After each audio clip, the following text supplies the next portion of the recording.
你知唔知道有超過一半以上嘅香港人對老細唔滿意呢？根據2021年嘅一項網上調查，每2名香港人就有1位對僱主不滿。即使而家全球疫情仍然未受控，員工仍然有強烈嘅慾望去轉工。我有啲驚訝，淨係得51%，因為我都係其中一個。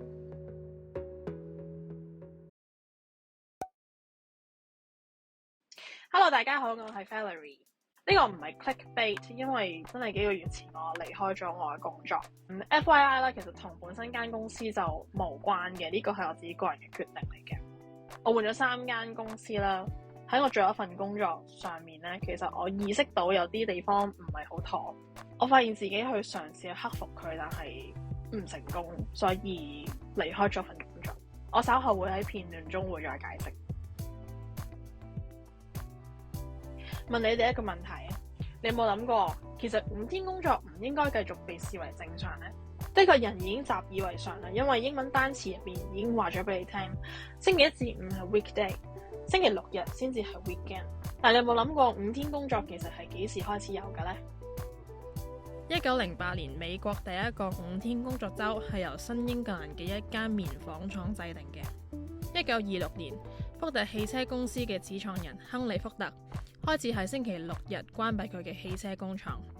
1929年，美國聯合服裝工人工會係第一個要求並接受每週5天工作嘅工會。直至到1938年，公平勞動標準法規定每個禮拜最多工作40小時嘅條款生效。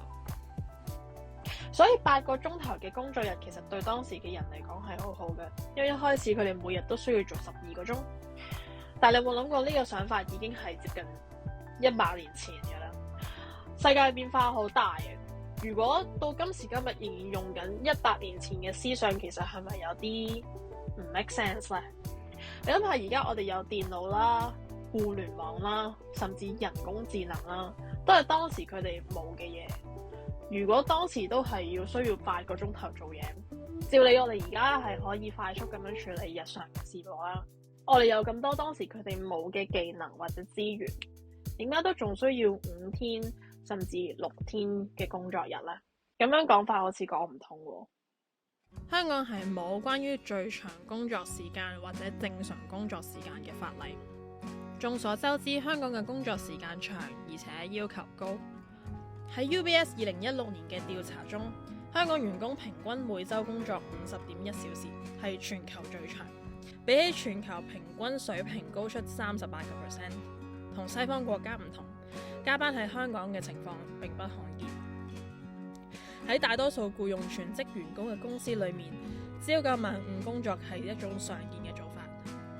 通常佢哋覺得每一朝都被逼做起，就係為咗去一個沉悶嘅辦公室，而心裏邊好清楚你會將大部分嘅時間就喺嗰度度過。你諗下，每一朝9點鐘準時到達，每個禮拜5日，幾乎一整年每個禮拜都會返去，覺得辛苦都好正常啦。當然，我理解對於部分嘅人，朝9晚5嘅工作係一個唔錯嘅選擇，可能係為咗維持收入，要養妻活兒，又或者要準時交租。但係如果你嘅收入唔係咁緊張嘅話，又或者你係因為呢個疫情失去咗工作，有冇諗過係時候改變一下呢？我唔係話一定朝9晚5就係最差嘅事嚟嘅，畢竟佢都有佢嘅好處，所以其實而家好大部分人嘅都去遵從緊呢一個嘅模式去繼續工作，包括我自己都係啦，我都曾經係其中一份子做咗10年嘅工作。我而家周圍都有好多嘅朋友啦，或者屋企人啦，都係從事緊一啲嘅辦公室工作啦。正常通過正規嘅辦公時間呢，你應該可以分開工作同埋生活嘅。佢可以幫助你將工作同埋生活分開，應該可以創造 work-life balance 嘅。但係心知肚明啦，其實即係咪真係可以做到 work-life balance 咧？就睇下你公司究竟有咩待遇啦。同埋今次嘅疫情當中啦，應該大家都體驗到 work from home 嘅好處同唔好處啦。但係我自己得翻嚟嘅經驗就係，如果翻 office 做嘢咧，其實個效率係明顯高好多嘅。唔單止係可以正常咁樣處理日常嘅任務啦，更重要嘅，其實你仲可以同啲同事相處啦，甚至一啲專業嘅人士去做交流啦。所以有規律咁樣去朝九晚五嘅工作咧，其實佢仍然都有佢嘅好處喺度嘅。又或者你係啱啱畢業嘅，未踏足過社會，咁我都會建議你去揾一啲常規嘅公司，全職嘅工作，去實際去感受一下翻全職嘅感覺，去得到一啲經驗。就我個人而言，我曾經喺幾間大大小小嘅公司做咗10年嘅嘢。對於我上一份辦公室工作，我厭倦重複又重複咁樣去做同樣嘅工作內容。我發現我對當時做嘅嘢失去咗熱誠，因為當實際有8個鐘頭嘅工作時間，其實都唔能夠保證所有員工都保持8個鐘頭有最高嘅生產力。當時嘅我嚟講，可能我總共只需要3個鐘頭就完成當日嘅工作，剩低嘅可能我就會做其他嘢嚟打發時間。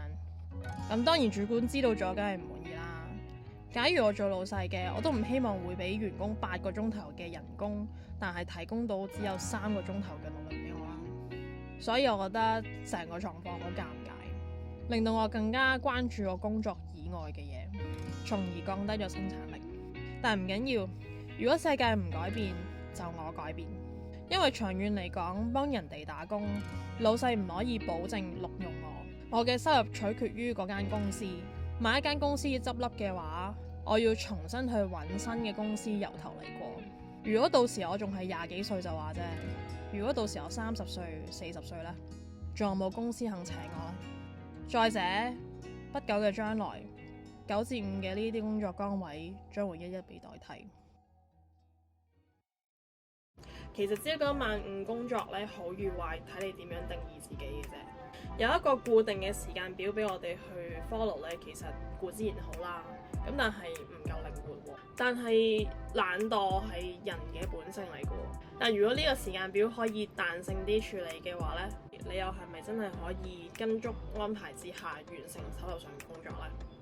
所以離開咗我本身嘅工作崗位之後咧，其實我想嘗試一下我想做嘅嘢。因為我由細到大就俾教育，我哋讀完書畢業之後咧，就要揾一份好嘅工作，每日都努力返工，直至到65歲就退休。我冇任何創業嘅背景啦，或者經驗啦，或者有少少經驗嘅，因為之前都試過做一啲手作品啦，都去經營過一啲 Instagram 嘅 online shop 啦。之前都試過做 YouTube 嘅，喺10年前啦，我估。嗰陣時 YouTube 都仲未俾 Google 收購，咁但係冇一樣嘢成功嘅。不過我得到嘅係經驗，我唔係好同意我得知翻嚟嘅嘢，我被教育嘅嘢，所以我覺得未係時候放棄。因為我知道如果我肯企出嚟嘅話，去堅持落去，我唔知個結果會係點，但係我寧願我嘗試過失敗，而唔係冇做過而後悔咯。呢一番説話我唔係第一個人講，不過呢條片係我踏出嘅第一步。呢條片唔係一個教學，去教你點樣做一個創業家或者成為自己嘅老細。而我拍呢條片其實係為咗去激勵一啲好似我一樣想有一啲改變、想有啲動力嘅人。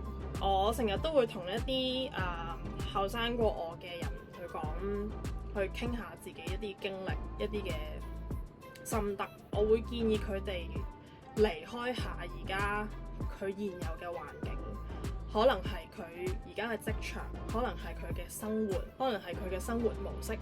如果你話我唔可以冇收入嘅喎，咁咪可能開始一下一啲嘅副業，承擔有限嘅風險去睇下呢個世界係絕對值得。